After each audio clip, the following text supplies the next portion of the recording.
Hello বন্ধুরা, welcome back to my channel. আজকের এই ভিডিওয়ে আমি আলোচনা করব 2026 সালের বুদ্ধ পূর্ণিমা কখন পড়েছে এবং তার সময় কখন। ভিডিওটি খুব মনোযোগ সহকারে দেখবেন এবং ভিডিওটি ভালো লাগলে ভিডিওটিতে লাইক করে কমেন্ট করবেন এবং চ্যানেলটিকেও সাবস্ক্রাইব করে রাখবেন। তো চলুন শুরু করি। 2026 সালের বুদ্ধ পূর্ণিমা বা বুদ্ধ জয়ন্তী 1 মে শুক্রবার পালিত হবে। এটি গৌতম বুদ্ধের জন্মবার্ষিকী, জ্ঞানার্জন এবং মহাপরিনির্বাণের পবিত্র দিন।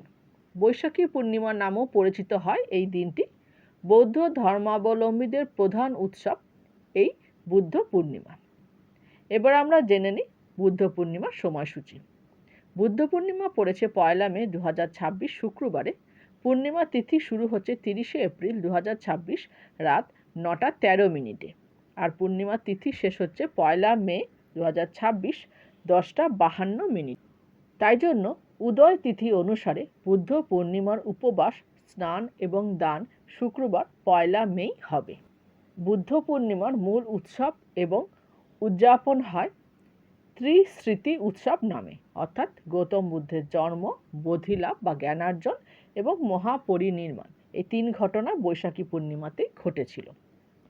বৌদ্ধ বিহার ও মন্দিরগুলোতে বুদ্ধ পূজা, ধ্যান, বিশেষ প্রার্থনা সভা এবং প্রদীপ প্রজ্বলন করা হয়।